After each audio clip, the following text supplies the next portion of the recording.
live from the Friday AI studios here in Atlanta, Georgia.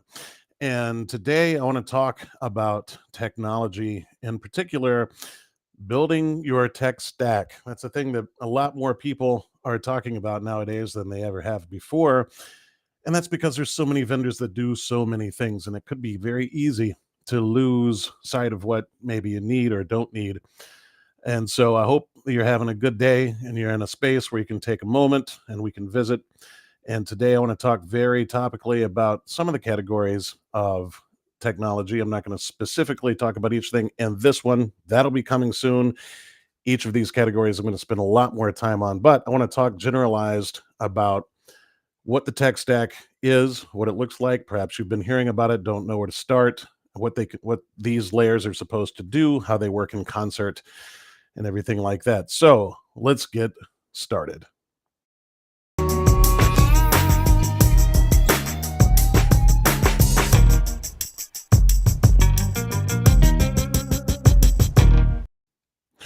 So thank you for joining me once again.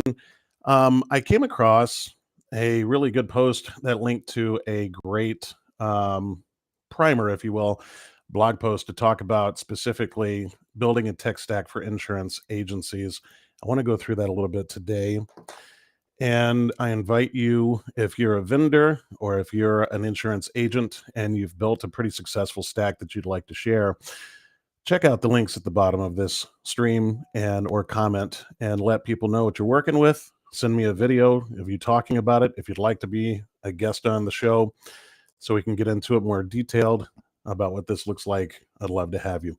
So let's first talk about it. And I'm going to bring up the share that took place. This was from Eddie Price of Jenesis Software, who has a management system he's been vending with the company in Genesis for a great many years. He knows what he's talking about, and he talks a little bit about this. And so I'm going to go through the bullet points of what they shared. Jenna Kleiber, the sales and marketing manager of Genesis, was the one that put it together. His share is the one that I came across. So tech stack, yes, another new term emerging, and it's important to know because. So let's get down into it. So these are the categories that Jenna puts together from Genesis, talking about how to build your stack. And a stack is basically just different layers of software or tools that should work in concert or fill the gap of some of the other tools that you have today so you can do better work servicing, selling, acquiring, tracking your customer base. All right. So first and foremost is the agency management system. That's the foundation of what you do. I trust that you probably know that. It's the purpose-built software that's there to do specific insurance transactions.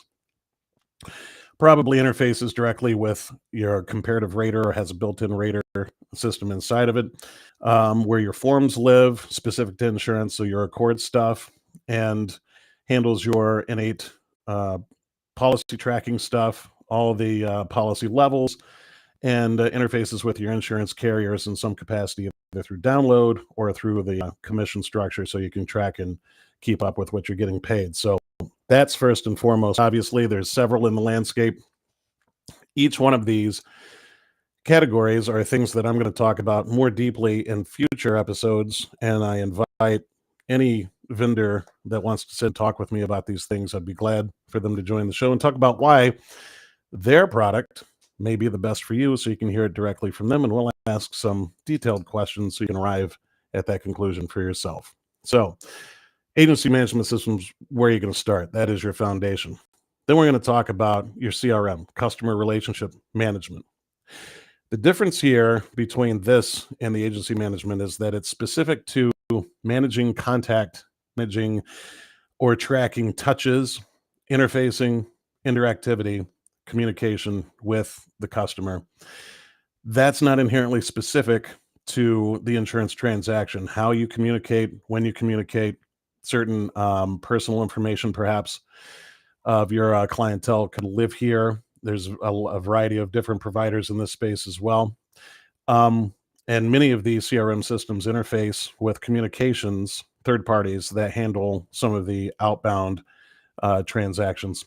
Many of them also can help you build landing pages for inbound traffic so that they can, take in through the marketing efforts that you have some sort of a call to action and allow the respondent to get some information from you and enlist your services directly through here. And then their contact information can fill your CRM and then begin your process of how you reach out to them and nurture what we call leads in this space. So, agency management, contact management, customer relationship. All right. Now let's talk about the marketing automation. One thing that through the years of my consultancy with insurance agencies is in the very beginning, when you start your insurance agency, it's easy to try to have your hands on everything because you haven't grown very large and you don't have a lot of clients to manage. You don't have a ton of policyholders that you need to manage. So you can do a lot of stuff manually. But and you want to do this as quickly as possible. You want to outgrow that. You want to be able to touch as many people as possible, but everyone has a threshold. Everyone has a ceiling as to how much they can actually personally touch. So this is when you're going to lean on building automated systems that to fill in the gaps and assist you in this. So taking the time to write down on paper a flow of what the triggers would be and who you're going to target and how you're going to measure this stuff is important. And so it's not just social media, although that's a major cornerstone. You want to have automation that communicates to your social media platforms, shares through Facebook or LinkedIn or Twitter, but also, of course, reaching out to your existing customer base or prospect list and sending them valuable information that could convert them or engage them in your brand so that later on they can continue to either buy additional product or become a customer for the first time. And it's imperative to take the time to establish and define these targets, these buckets of who it is, these personas, these personalities that you're going to look to communicate with, and write down the process of when and what you want to communicate with these individuals as if you were doing it manually. What it looks like when you first hear about them, what it looks like when they first become a customer, what it looks like when you communicate with them down the line as they've become a policyholder with you. Segmenting out these personalities is where you're going to do your greatest job marketing, internal, external marketing, because the more personalized and the more direct communication is that can pull their strings and make them feel like you're engaged and that you care about them because you took the time to identify who they are and what messaging needs to be in front of them, you will have much better results. But of course, leaning on a marketing automation system will assist you in being able to do this more rapidly than doing it manually. So let's go to the next one. Email automation is a method of this. This is, again, if you have their email contact information, it's not considered an outbound marketing blast where you're out there trying to target an audience that you don't have contact information for. Although I would leverage marketing ideas for this method also, because even though you have their contact information, you're trying to reach them for some marketing purpose. Again, either a prospect you want to convert into a sale, or an existing customer relationship that you want to generate additional revenue from by upselling them on additional coverages or additional products, or maybe they can turn you into a word of mouth or some sort of referral for their friends or family that need your services. And again, several services exist out there. Some of these overlap. There are marketing automation tools that include email. There are CRM software that include mail and marketing. But this type of segmented communication is going to help you stay as relevant and as powerful in front of your customer as possible. So you keep the touch, you stay in contact regularly, and again, build specific timing and messaging around when you reach out. So make sure you identify the personalities that you're going to reach out, when you're going to reach out to them, what the message should be. It could very well be, happy birthday, happy anniversary. If you keep track of some of the relationships that they have, it could be, graduation time for their teenage children, or it could be that they're ready to finally get a policy or a vehicle for themselves because they've become of age to drive. Anything like this puts you in front of them in a much more intimate way that you understand their needs at the time of targeting. So let's go here to the next one, which is billing systems. This is an interesting one, specifically because a lot of agency management software back in the 90s, spent a great deal of time on billing and accounting. And then after that, somewhere in the 2000s, I wouldn't say abandoned it, but didn't give it the attention that it needed. And so many systems out there, a number of them, didn't flesh out the best way to manage your receivables. And mostly, of course, now being a direct bill business, as opposed to the agency bill business that we used to operate in the 80s and 90s. Um, how you're going to get paid, when you get paid, and corroborate your commission statement with the carriers, which is still very important, which would fall under this category historically in agency management, system. Again, those things are hit or miss. They rely heavily on you setting up individual carriers directly, specifically inserting your commission percentages and stuff like that, how much you make on new and renewal, maybe on different programs. And many of you guys, as I know, have a ton of different programs from the same carrier or the same company, and it can get very hairy. So a more sophisticated third-party billing system for not only collecting payment, if you're going to assist your customers to pay directly, so that you have a means to collect electronic payment and then be able to revise and review that stuff for remittance to the insurance company that they're going to draft out of your account. Be able to look over that information very quickly to identify whether there was, double dipping on EFT transactions, which happens somewhat frequently, what payments came out of what statement, so you can go ahead and corroborate that as you're looking over your commission statement from the previous 30 days or what have you.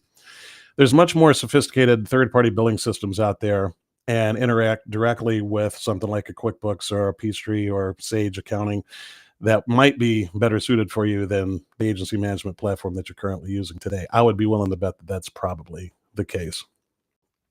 Now, before we get into a client portal, I'm going to take just a moment, and then we're going to finish this off with these next 3 or 4 slides. Again, this comes from Eddie Price of Jenesis Software with Jenna Kleiber, the sales and marketing manager there, sharing this.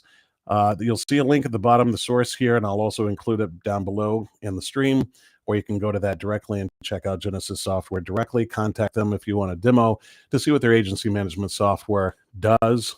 The fact that they have put this information out there recognizes that they understand where they need to be inside of your tech stack and how they can interoperate with your, perhaps your current vendor list, or if you need to build a vendor list that can play well with their stuff. So let's take just a moment, and I'll be right back. Today's sponsor of Midday Snack is Friday at heyfriday.ai. Hey Friday gives you the best AI-assisted text creation tool on the market. Today's sponsor of Midday Snack is Friday at heyfriday.ai. Hey Friday gives you the best AI-assisted text creation tool on the market today. You can choose from one of their 40 templates that walks you through various ways to arrive at the best outcome that you're looking for, whether it's a tweet, an email, or a listicle, or a full blog post. It's all very easy inside of Friday's dashboard and interface. All you do is enter in a few details and then provide whatever the questions are they give, and then you give them the answers, and it'll go ahead and do all the work for you. And then you arrive at a great outcome to where you have a professionally written and ready to go piece. Today's sponsor of my goodness, my apologies. I don't know what's going on with the hosting app here. I'm going to try this just one more time. If it doesn't go through, we're going to get back to the list. The audio quality there was really shoddy. I don't understand that. I'm using a third-party streaming system here, obviously, and going live, you're going to have some of these hiccups. So I apologize for that. Let's try this one more time. I'll be right back with the list. Otherwise, we'll get right to it. Today's sponsor of Midday Snack is Friday at heyfriday.ai. Hey Friday gives you the best AI-assisted text creation tool on the market today. You can choose from one of their 40 templates that walks you through various ways to arrive at the best outcome that you're looking for, whether it's a tweet, an email, or a listicle, or a full blog post. It's all very easy inside of Friday's dashboard and interface. All you do is enter in a few details and then provide whatever the questions are they give, and then you give them the answers, and it'll go ahead and do all the work for you. And then you arrive at a great outcome where you have a professionally written and ready to go piece, whether it could be a YouTube title for a video, it can be a listicle, it could be a long or short post, anything that you're looking for. And it gives you the bones to create what you're looking for and then interweave some of the stuff that's specific to your brand. So you tweak and change whatever it is that they've come up with at the end of their outcome. If it's something that you need to change around your specific needs, whether it's your brand name, the product name, or the way that you sound, look, and feel, that's always available to you, and you can redo it as many times as you want. So check out Friday today, heyfriday.ai, and start your free trial today. Okay, so that obviously worked a lot better. Again, I apologize. I don't know. Sometimes technology, it's interesting we're talking about it during this particular piece. It can be kind of wonky sometimes. So my apologies for that. And I apologize for it being so strange. But now let's talk about customer portal or client portal.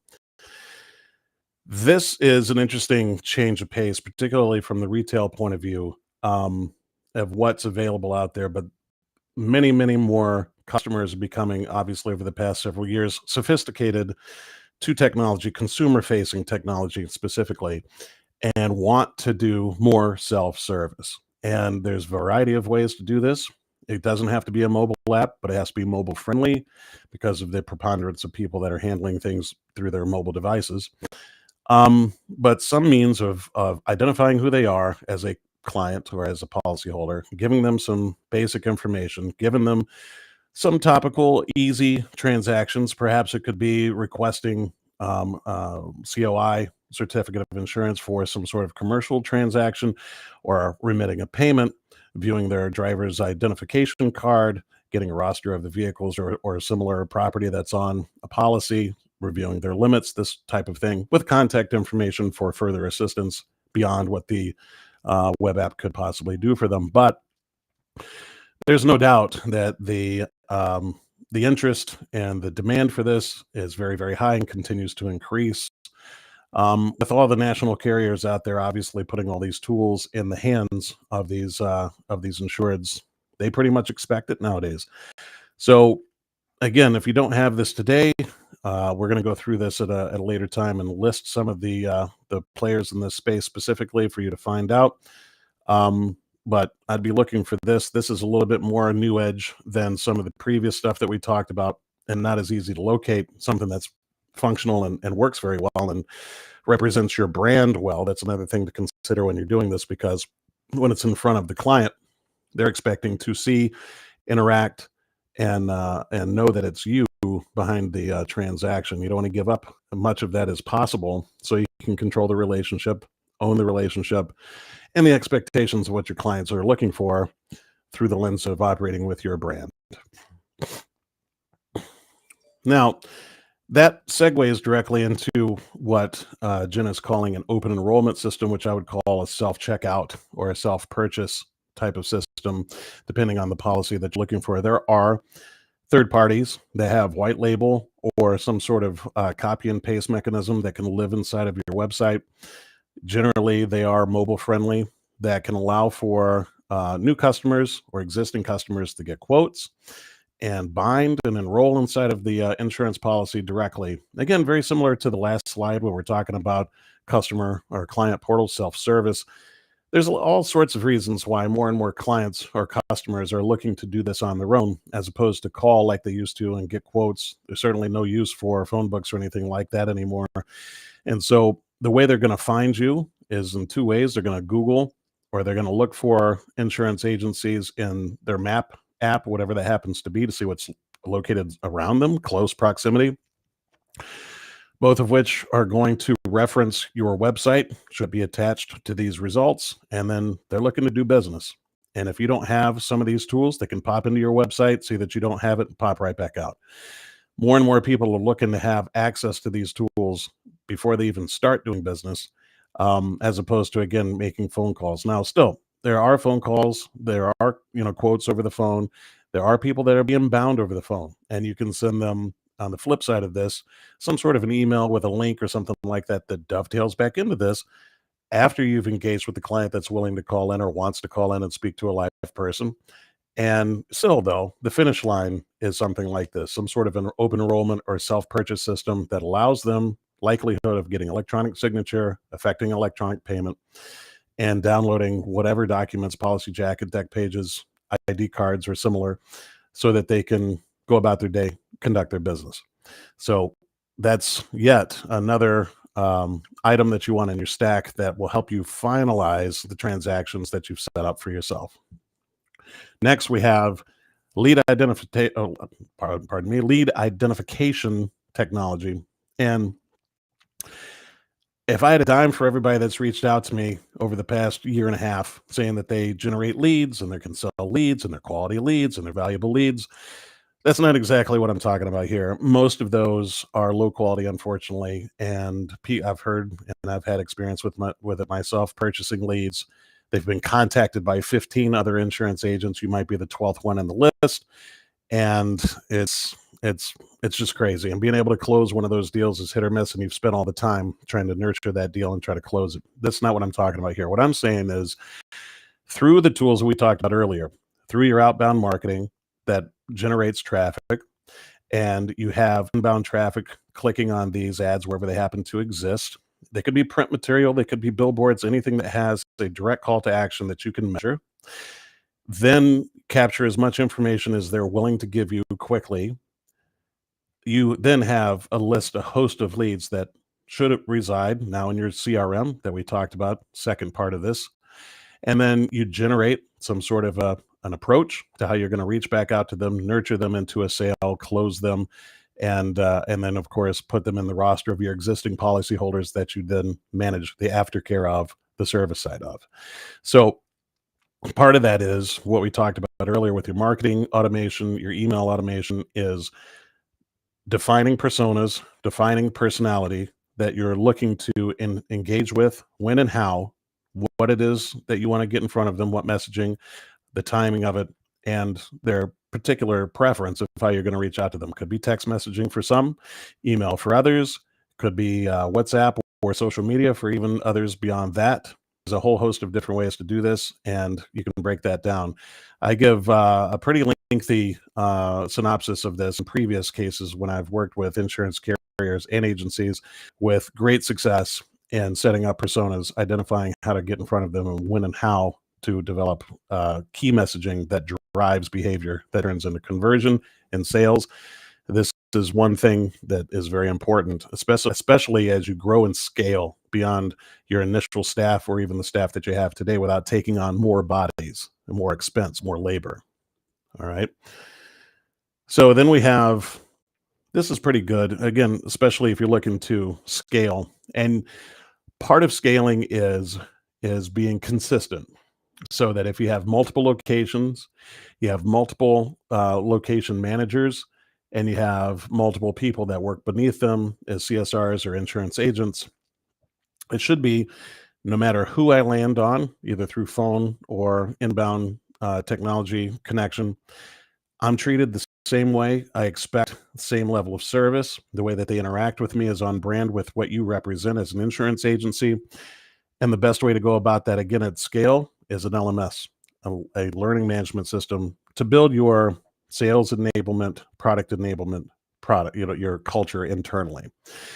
Now, this is, again, somewhat more advanced than some of the earlier stuff. Those things are much more key to daily operations, regardless of size, regardless of scale. But the LMS is definitely something that's going to help you move more quickly from a 2-location agency chain to 6, from 10 employees to 30, because what you're trying to do at that point is develop a streamlined, consistent way of doing business that's greatly representational of what your brand is, how you're different than your competitors across the street and online. And the best way to go about that is to ensure that you do business your way each and every time, regardless of who's on the phone, who responds to email, who has somebody in front of them in person at their desk. It's all the same. And so you'd lean heavily on an LMS to provide these documentation and or videos that are going to walk people through the process of how to do business the way that you have orchestrated, that you've seen great results in.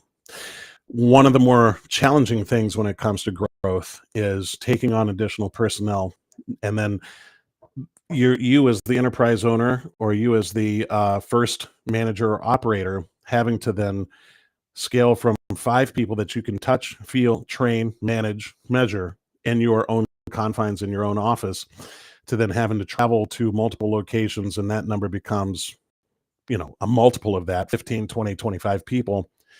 Where does the quality of the training, cease? You can only do so much. So travel time, being on premises is at any given time, it obviously becomes very diluted unless you centralize that and provide a way for your employees to get access to it at any given time, measure their progress so that you can be sure they're representing you in the best possible way. So LMS, very important for that very specifically. And then on top of all of this stuff, and you need to look for this embedded inside of these products. If they provide it, certainly it would take it over the top. If they provide it, if it hits all the other marks that you're looking for, is the analytics and reporting end of this, which is to measure anything and everything possible. I encourage insurance agents or professionals or brokers or carriers of all kinds, measure everything possible. I want to know how many times somebody comes to a website or a web page that I've built, especially if it's purposefully built to be part of my pipeline to get people inbound. Where do they read? Where do they stop? What part of the page did they get down to? Which link did they click? If it's a video, how much of the video did they watch? If it's a series of videos, if I have 5 videos that are explaining a particular product, and this can happen if it's an outbound or some sort of sales enablement product that you want your customer base to see before they engage with you, and that's certainly something a lot of sophisticated agencies are performing at this time. What video do they spend the most time on? What video do they stop at, or do they watch all 5 of them? Tweak it and change it. Is there a percentage of people? And then back out of that and look at the globe picture of, now that I've had 300, 500 leads go to this funnel and get this message, go to this page, watch these videos, what percentage of them became an active or engaged actively with my company's proposition? Either got a quote or maybe got to the finalization of a transaction, closed a sale, and then analyze that as a subset. That I had 10%, from start to finish of an outbound marketing, campaign of which they responded, and 10% of them became a sale, or at least engaged in the opportunity for a sale, which I would say is eliciting a quote. And then of those people, what was their average interaction? What was the key information that they seem to have centered around, which is, which link did they click? Again, how much time they spend on the page? How many visits did they spend? Which videos did they seem to watch? Did they share the videos with anybody else, other decision makers perhaps, or other people? How much time did they spend, or did they rewatch certain material? Now, I say all that to say this: what it provides you is the opportunity to hone in on what works, right? If you go, I've got 5 videos out there that are a mini series, maybe they're 2 to 3 minutes apiece. We're not talking about anything lengthy. And I'll talk about that in another midday snack later, as to why you'd want 5 2 to 3 minute videos as opposed to 1 15-minute long video. And you notice one of them just doesn't work. Don't be married to the content if it's not working. And you go, okay, the third video on the list, people stick around for like 20 seconds, breeze right through it, never watch it again. Don't ever spend any time with it. Dead air, cut it out. If there's some message in there that you think is important, revise it, change it, put it back in later, see what that does, right?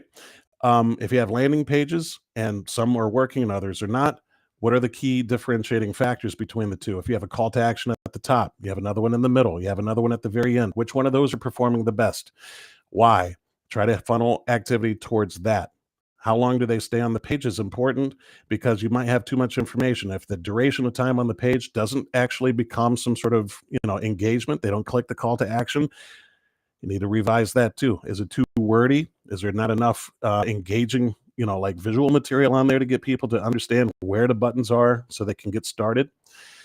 This in my estimation, and I've been doing this for 25 years, is where things are won the most when you're talking about engaging with existing and new clients to get them to do something new with you, starting a new transaction, buying a new policy, and enrolling in your services so you have a customer relationship where all this other stuff that we've talked about backfills into the aftercare of your email and marketing automation, of your CRM management of this personality, identifying this particular group as a personality or a persona, and then driving those automated systems of how to communicate with them so you can keep it rolling.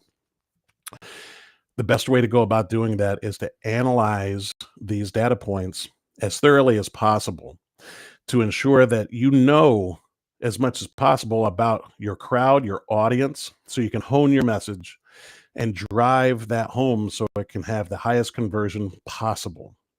And so that's what I'm talking about when it comes to analytics and reporting. Everything that you do, outbound marketing, posts on social media, take very close care and attention to what seems to work, what doesn't work, what gets click-throughs, what gets shares, what doesn't.